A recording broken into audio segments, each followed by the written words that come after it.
Okay. Okay.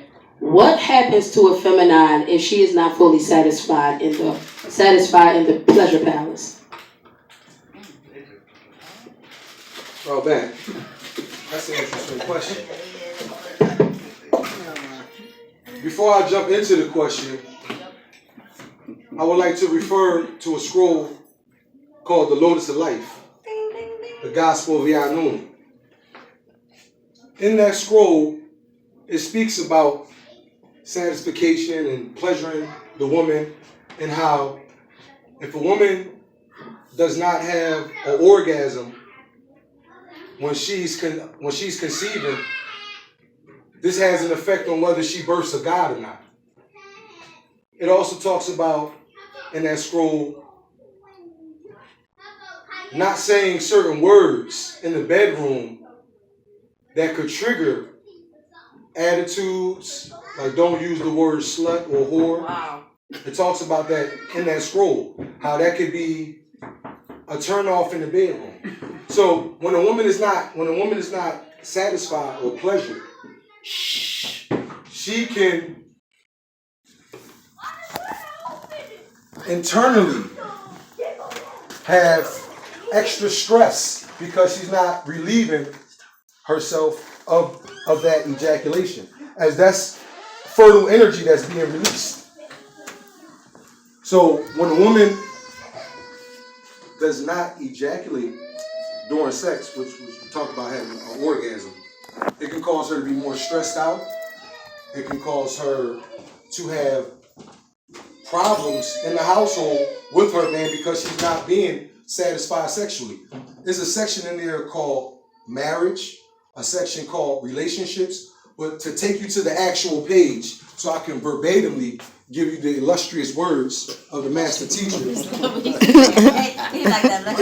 I don't want to get up here and get on my Bowinkle. Get on the what? Get on the what, brother? You don't want to get on the what, brother? Bowinkle. The Bowinkle. The Bowinkle. Moving around. I had a perfect 10 for your lead.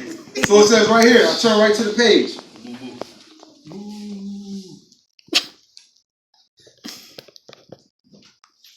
When it comes to creation, Vanas Tasu, feminine, is the supreme being and must always be respected as goddess.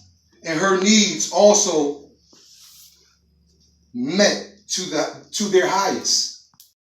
So her needs being met to their highest right there, your highest ecstasy, or when you ejaculate, when you reach that level, right? Her needs has to be met. The secret garden of pleasure and delight. This is page 71. Well, before you go too far, dear one, can she achieve her ejaculation on her own by masturbation? Sure, she can. Yes. So what's the necessity of the male counterpart? The necessity of the male counterpart is for number one, to create a child, create offspring, procreation. That's number one. Okay, they can't. Copulation, procreation.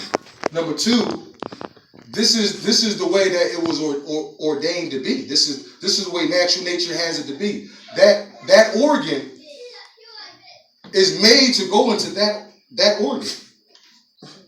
Now, but how is that possible if in the beginning we created our own children? We didn't use you. Because the feminine fell from grace. She fell in love with her own creation, which was us. Wow. So in her falling in love with her own creation, she compromised her divinity. You understand that? Wow. Well, it says right here, it says, penis size doesn't matter in terms of sexual pleasure. The untrained, unwise, Asha female will feel fuller when penetrated by it. I ain't gonna go into all that. But in answering the question, women, this is verse 472. This is from the man of the hour. Yes. The master teacher. I'm gonna give you his words. These are not my words. All right. Women are really affectionate creatures, tender creatures, and love to be handled gently. They love to be handled gently, other than by themselves. I don't know about that. Be sensitive. Listen. This is what the master said. Over here. Listen. This is what the master said. Freaky over here? Look. actual fact. facts. Actual facts. Verse 472. Listen, this is what the master is saying that's answering the question. He says they love a decorum man. Just as males ejaculate, so also does the female. Yet sadly, most males and females don't know this much overlooked fact. So as you see right there, that verse right there, women are really affectionate creatures, tender creatures, and love to be handled gently. Be sensitive. They love a decorum man. They love a decorum man. So this is natural nature. This is opposing forces. Opposites attract. Masculine and feminine is opposite, so they will easily attract. But both are feminine. I beg your pardon? But both are feminine. Who are both feminine? You and me. Yeah, and they're both masculine too as well. I never heard that. Yes. Women come from men's ejaculation. Never heard that. That's not true. After the egg is fertilized, that process is coming from the primeval slime. So they always say daughters look like their fathers and sons look like their mothers. You ever heard that? I'm sorry, you have a question? So if I bring my mate to these classes, then that means that he's going to be able to satisfy me better? Absolutely. Especially if he's reading this scroll, the Lotus of Light. And what, if I give him that scroll? That's just theory. This scroll right here changed lives. It changed the females' lives and it changed the males' lives. I highly recommend you get this. When the master put this scroll out, this was because he put the scroll out because we are having these problems. It would take a lifetime. We're having these problems, and he's here to correct us and show us how you treat a woman and how a woman treats a man and how a man treats a woman.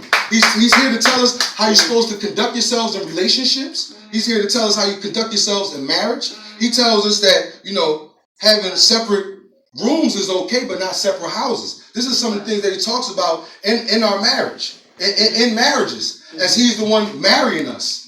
Right? He's marrying us to the one that's coming. So he's the marrier. He's the one who married the scripture. So he's the one who's taking us even in our own household. He's giving us guidance and direction. So when he put out the lotus of life, as the woman is the lotus of life, right? A lotus grows out of the most murkiest conditions. And all it needs is one ray of light in order to sprout out from those murky conditions.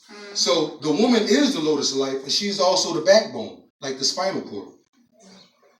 So in answering the question, if I answered your question, giving you the answer from the master teacher, and closing again, 472, page 72, women are really affectionate creatures, tender creatures, and love to be handled gently. Be sensitive. They love a decorum man. That's very great, but that wasn't the answer. They didn't answer my question. Okay, let's go deeper into your question. Can you please convey that question again? Because I don't want to leave your question unanswered. Okay, hold on for that one thing. So, Okay. You got a question, Hatep? I won't forget mine, but you gotta go somewhere else with that, right? Yeah. Okay. So this is all right. There's a class. This is because I want to bring to everybody's attention. All right. So what's going on right now is what Pana Babyan called 1,000 miles and running. And as student teachers, now he did great as far as directing the proper book to the sister. That was a great reference because he went into Lotus of Life. He talked about ejaculation. He talked about the relationship between a man and a woman in marriage. He was giving great references. The only thing is, as a student teacher, we definitely want to we want to answer the person's question. And when